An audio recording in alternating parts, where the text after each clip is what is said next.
आप लोग भी सोच रहे होंगे ना कि ईद तो 28 तारीख को थी और आज 3 तारीख हो गई। व्लॉग इतना लेट। तो सच बताऊं तो त्योहार के दौरान अपनों को वक्त देना और उन पलों को पूरी तरह से जीना शायद इस कैमरे और एडिट की दुनिया से बहुत ज्यादा जरूरी हो जाता है। तो अस्सलाम वालेकुम मेरी प्यारी सी यूट्यूब फैमिली, कैसे हैं आप सब। उम्मीद करती हूँ आप सब बिल्कुल ठीक होंगे। मैं भी बिल्कुल ठीक हूँ अल्हम्दुलिल्लाह। तो सबसे पहले ये देखिए आप लोग, ये मैं लेकर आई थी लोकल मार्केट से। इसके अंदर 10 स्पंजे और वो सिर्फ 25 रुपीज के मुझे मिले थे और ये मुझे बहुत अफोर्डेबल लगे, इसलिए मैं लेकर आ गई थी। और साथ ही साथ में ये लेकर आई थी डबल बेड की बेडशीट, जो कि मुझे सिर्फ और सिर्फ 300 रुपए की मिली है। मैंने आपको बताया था कि मैं चांद रात के दिन लोकल मार्केट तो ना वहां पर ये बेडशीट देखकर मुझे लगा ये तो मेरे बेड पर बिछनी ही चाहिए, क्योंकि इसका कपड़ा बहुत ही ज्यादा अच्छा था, जो कि धुलने के बाद भी ना खराब नहीं होने वाला था। और इसके साथ 2 पिलो कवर भी जो आए थे वो भी बहुत ही ज्यादा अच्छे मुझे लगे थे।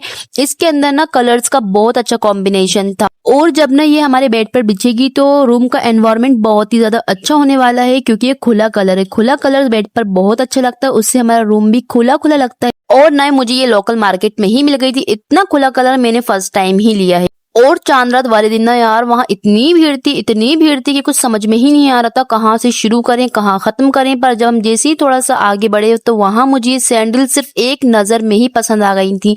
होता है ना कि कुछ चीज जब हम पहली बार देखते हैं हमें पहली बार ही पसंद आ जाती है, उसके बाद अगर हम उससे अच्छी चीज भी देखते हैं पर हमारा दिल नहीं मानता उन चीजों के लिए, हमें वही पसंद आती है जो हमें फर्स्ट टाइम ही पसंद आ जाती है। मेरे साथ ये बहुत बार होता है, चाहे वो सैंडल्स के मामले में हो चाहे कपड़ों के मामले में। कपड़ों से याद आया, ये कपड़ा मैं लेकर आई थी वही लोकल मार्केट से, बट ये अनस्टिच था। इसको मैंने स्टिच करवाया। मैंने आपको बताया था मेरे पिछले व्लॉग में कि मैं चच्ची के यहाँ भी जाऊंगी, वहां से मैं अपना सूट उठाकर लाऊंगी जो कि सिल चुका है। और देखिए आप ये कितना प्यारा लग रहा है, मैं आपको क्या ही बताऊं। शायद कैमरे में इसकी खूबसूरती अच्छे से कैद नहीं हो पा रही है, बट रियल में यार जब सामने से मैंने इसको देखा था ना, हर इंसान तारीफ कर रहा था। यहाँ तक कि मेरी चच्ची ने जिसने ये सूट सिया है उन्होंने भी ये कहा कि बहुत ही प्यारा सूट लग रहा है।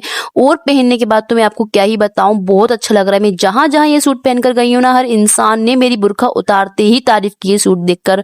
जैसा कि आपको पता है कि ये व्लॉग मैं ईद के बाद शूट कर रही हूँ, पहले मैं ये सूट पहन चुकी हूँ, इसलिए इसके ऊपर ना जो शल दिख रही है आस्तीनों पर वो इसलिए है क्योंकि मैं बाद में कर रही हूँ, पहले मैं इसको पहन चुकी हूँ। और ना ये बेडशीट आप खुद देखें कितनी अच्छी लग रही है बिछने के बाद। और साथ ही साथ ये मेरी बेटी का सूट भी देखिए, ये ना मैंने इसको ऑनलाइन मंगवाया था और ना ये सेम एज इट इज ऐसा ही आया है जैसा ये पिक्चर में दिख रहा था हम लोग को। और इसके रिव्यू भी बहुत अच्छे थे और ना कलर बहुत सारे थे, बट हम लोगों को यही कलर बहुत अच्छा लगा तो इसलिए हम लोगों ने ये ऑर्डर कर दिया है।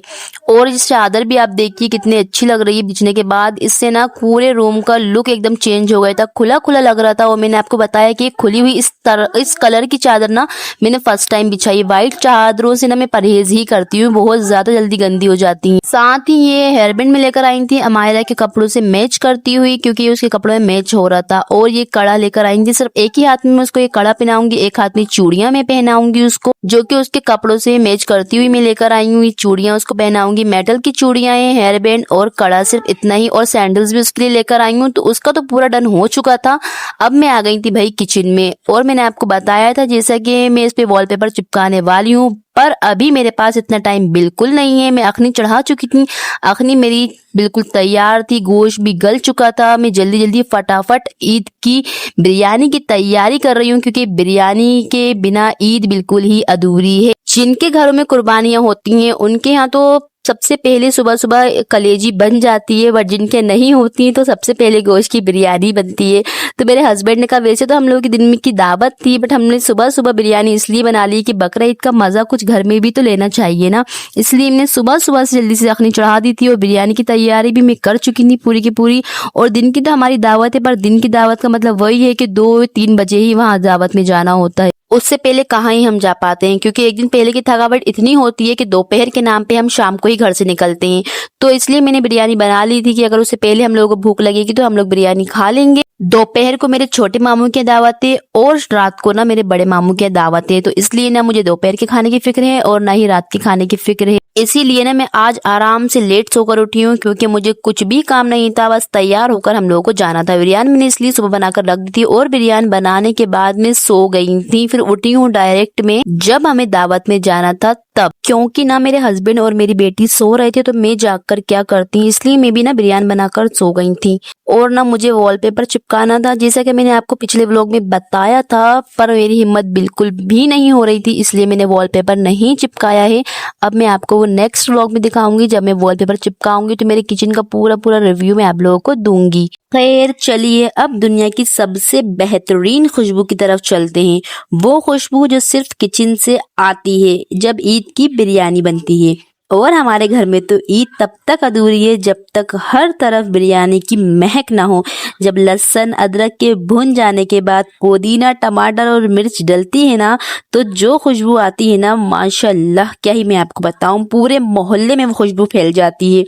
अपने खुद के हाथों से और पूरे दिल से जो अपनों के लिए खाना बनाने में सुकून है ना, वो दुनिया के किसी कोने के किसी रेस्टोरेंट में नहीं मिल सकता है। ये जो बार बार ना मेरे वीडियो में ऐसा हिल हिल के दिख रहा है ना, वो इसलिए दिख रहा है क्योंकि जो मेरा स्टैंड रखा है ना वीडियो शूट करने के लिए, वो ना बार बार मेरे ट्राइपॉड पे हाथ पड़ रहा था, क्योंकि मैंने बहुत पास खिसका कर उसको रखा था। और चावल ना मैंने 1 घंटा पहले भिगो दिए थे, और चावल जब तक इस स्टेज पर ना आए कि वो हाथ में लेने पर दबाने पर बीच में से टूट जाए, तब तक उसको इसमें ना डालें।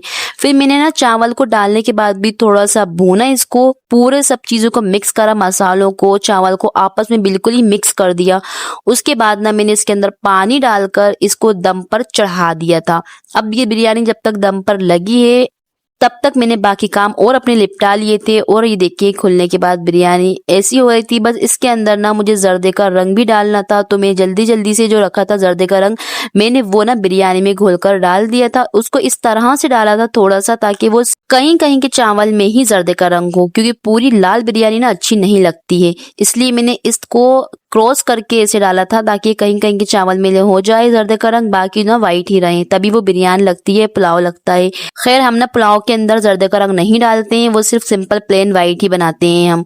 और ना ये लहसुन की पहले से ही मैंने इसमें लहसुन पीसा था, तो जार ना लहसुन का ही हो रहा था। मुझे चटनी पीसना थी तो मैंने इसमें लहसुन नहीं डाला, क्योंकि जार मेरा सिर्फ लहसुन का ही था, तो उसके अंदर ही मैंने सारी चटनी का सामान डाल दिया था। खड़ी लाल मिर्चें, टमाटर, नमक, जीरा मेरे पास भुना हुआ रखा था, और पिसा हुआ वो भी मैंने इसमें डाल दिया था, और खड़ा जीरा भी इसमें डाल दिया था। नमक डालकर फिर लहसुन तो था ही, तो पीस लिया था सिर्फ मैंने उसको, तो जल्दी जल्दी मेरा पूरा काम हो गया था। और ना थोड़ी सी दरदरी करने के बाद मैं इसको हल्का सा इसमें दही भी डालती हूँ, खट्टा दही, उससे ना चटनी का टेस्ट 2 गुना हो जाता है। बहुत ही अच्छी लगती है बिरयानी के साथ, तो बहुत ही मजेदार लगती है चटनी। और मेरी चटनी पीस के रेडी हो चुकी थी। बस अब ना मेरे पास कुछ भी काम नहीं था, बाकी काम मैंने निपटा ही चुकी थी, और बिरयानी भी मेरी ऑलमोस्ट बन ही गई थी।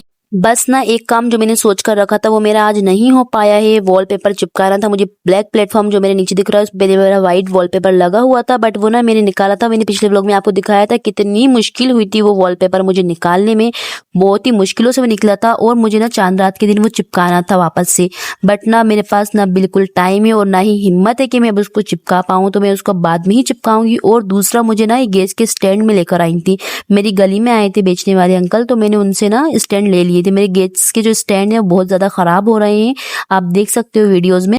तो ना मुझे आज वो स्टैंड भी चेंज करना थे वॉलपेपर चिपकाने के बाद, बट ना मैं नहीं कर सकती क्योंकि मेरे पास हिम्मत अब बिल्कुल भी नहीं बची। मुझे ना बहुत ज्यादा खतरनाक वाली नींद आ रही है।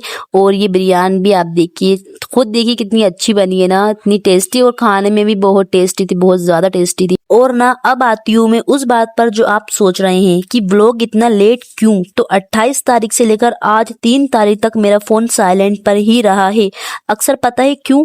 क्योंकि इस बार ना मैंने सोचा हर लम्हे को कैमरे के लेंस से देखने के बजाय अपनी आंखों से देखूं, अपनों के साथ बैठकर उनकी बातें सुनना, बच्चों की बदमाशियां देखना, और बिना किसी फिल्टर के उन पलों को जीना। सच बताऊं तो इस कैमरा और एडिट की दुनिया से ज्यादा जरूरी लगा मुझे।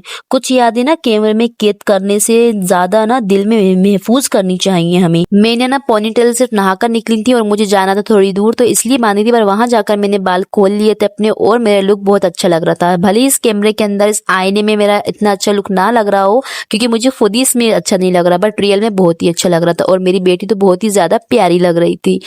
तो बस आज के लिए इतना ही, मिलते हैं अब कल के नेक्स्ट व्लॉग में। तब तक के लिए बाय, अल्लाह हाफिज। और अगर आप नए हैं तो प्लीज़ मेरे चैनल को सब्सक्राइब ज़रूर करिएगा ताकि मेरा नेक्स्ट व्लॉग आप तक ज़रूर पहुंच सके।